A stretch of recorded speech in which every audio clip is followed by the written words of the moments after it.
Sejarah tingkatan 5. Bab 3. Raja berperlembagaan dan demokrasi berparlimen. Yang di-Pertuan Agong dan Raja dalam Perlembagaan Persekutuan. Institusi yang di-Pertuan Agong.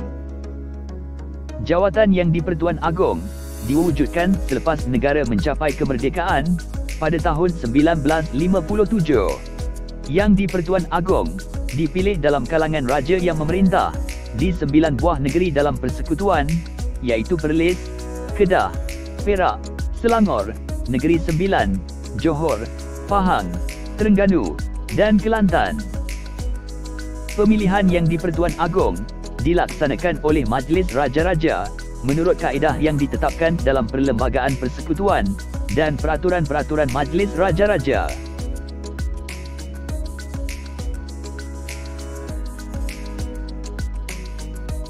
Kedudukan yang di-Pertuan Agong. Kedudukan yang di-Pertuan Agong sebagai Ketua Utama Negara termaktub dalam Perkara 32 Perlembagaan Persekutuan. Sebagai Ketua Utama Negara, yang di-Pertuan Agong menjadi punca kedaulatan, ketaatan, perpaduan, kebesaran, dan kemuliaan negara.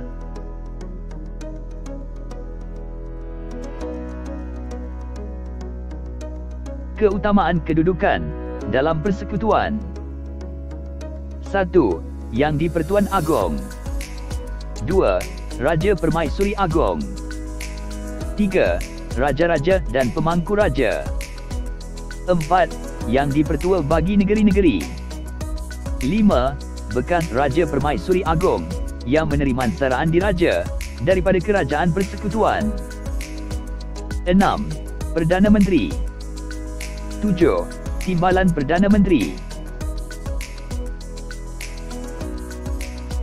Kuasa yang di-Pertuan Agong. Yang di-Pertuan Agong mempunyai kuasa atau peranan yang luas dalam pemerintahan negara, meliputi kuasa eksekutif, perundangan, dan kehakiman.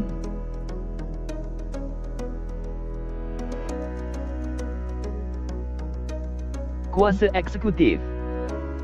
Yang di-Pertuan Agong bertindak mengikut nasihat Jemaah Menteri, melantik Perdana Menteri dan Jemaah Menteri. Yang di-Pertuan Agong melantik seorang ahli Dewan Rakyat yang pada budi bicara baginda mendapat kepercayaan sebilangan besar ahli Dewan Rakyat sebagai Perdana Menteri.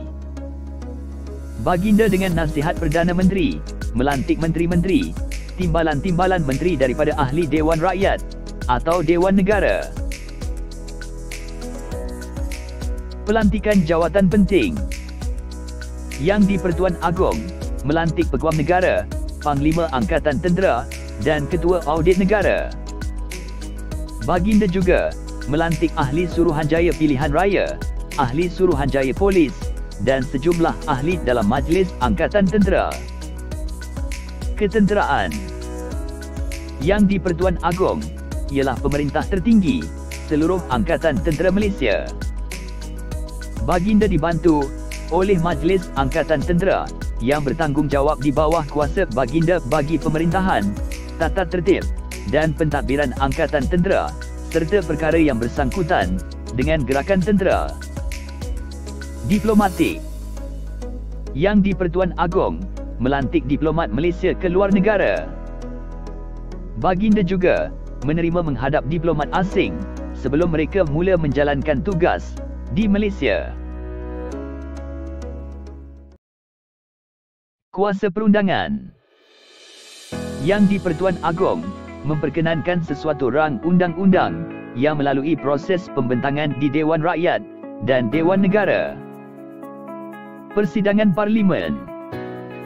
Yang di-Pertuan Agong mempunyai kuasa memanggil Parlimen bersidang.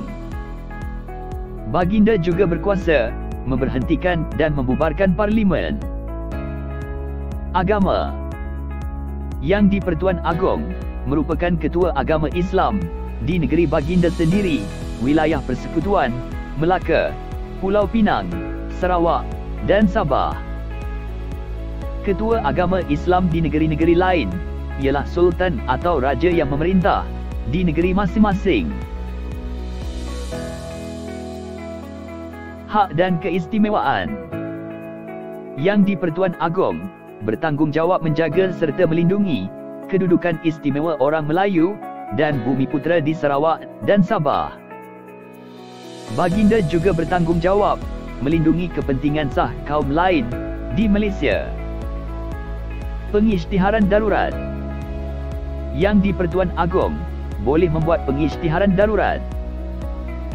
Pengisytiharan darurat dibuat setelah baginda memastikan kebenaran wujudnya keadaan yang mengancam keselamatan awam dan ekonomi negara. Kuasa kehakiman. Yang di-Pertuan Agong melantik Hakim Mahkamah Atasan atas nasihat Perdana Menteri setelah dipertimbangkan oleh Suruhanjaya Pelantikan Kehakiman dan berunding dengan Majlis Raja-Raja. Hakim Mahkamah Atasan terdiri daripada Ketua Hakim Negara, Presiden Mahkamah Rayuan, Hakim Besar Mahkamah Tinggi Malaya, Hakim Besar Mahkamah Tinggi Sarawak dan Sabah, Hakim Mahkamah Persekutuan, Hakim Mahkamah Rayuan, dan Hakim Mahkamah Tinggi.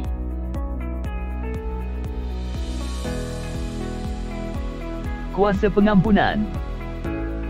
Dalam hal jenayah di wilayah persekutuan, seseorang yang sudah dihukum boleh memohon keampunan daripada Yang di-Pertuan Agong. Baginda akan bertindak atas nasihat Lembaga Pengampunan. Baginda berkuasa mengampunkan, menangguhkan dan meringankan hukuman yang dijatuhkan oleh Mahkamah Tentera, Mahkamah Syariah di Melaka, Pulau Pinang, Sabah, Sarawak dan wilayah persekutuan.